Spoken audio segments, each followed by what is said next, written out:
G'day everyone, welcome to LiveAssess with AuctionsPlus. In this video I'll show you how to set up and capture the crush side data for your assessments. LiveAssess is a powerful tool designed to make the data capture quicker, easier, and also saving you a lot of time when entering that data into your assessment. LiveAssess is available through the AuctionsPlus app, so your first step is going to be to make sure you have that downloaded. If you haven't yet, pause the video and head over to the App Store or Google Play and get it installed. Once you're in the app, open the main menu and tap on the LiveAssess icon. This will take you to the overview page where you'll see all your assessments currently in progress. The history tab shows you all the completed assessments, and a green tick next to these means that your assessment has successfully synced into your AuctionsPlus account.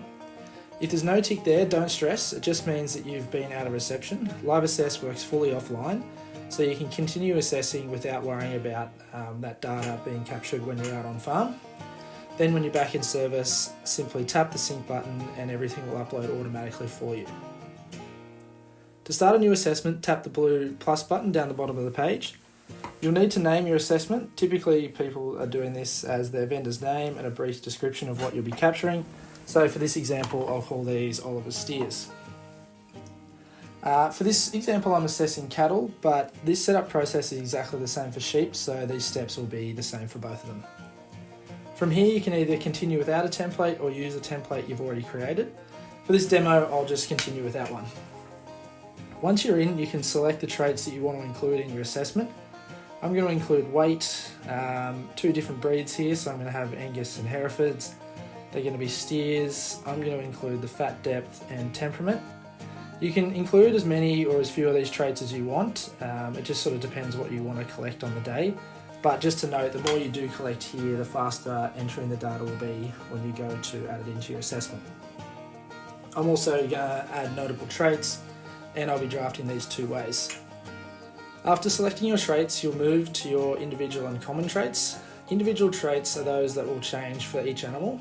For me, that includes the weight, breed, fat, depth, temperament, and the draft. The common traits are the ones that are going to be the same across the entire herd, so for this one it's the stock category and sex.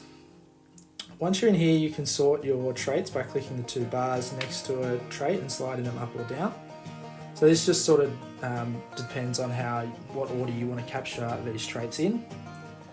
So you can sort of change these to suit whatever your setup is. From here you can save this as a new template. So templates are super handy if you're working with a client regularly and sort of assessing the same type of stock. It just means that you don't have to do this setup each time, and you can just go in and use this template each time. From here you'll select the common traits, and then you're on to your first animal. So the first animal comes into the crush, you punch in the weight, fat depth, select the breed, the temperament, and these are going to be in the first draft. And then on to your next one. You'll notice that as you go through each animal, some of the traits will simply stay the same and they are highlighted in blue. This just makes it a little bit easier for you as you're going through each animal and just speeds up the process. You can obviously just select whichever one you want as you're going through the animals.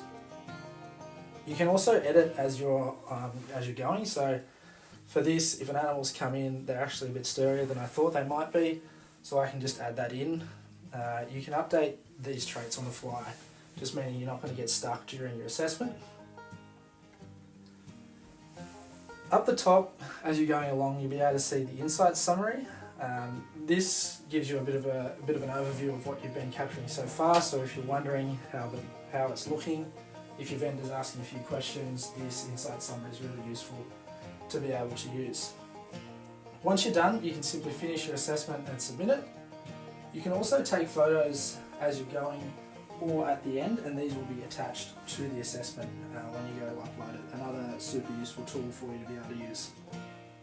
Once you've hit finish, you'll see that the green tick is there indicating that it's synced successfully.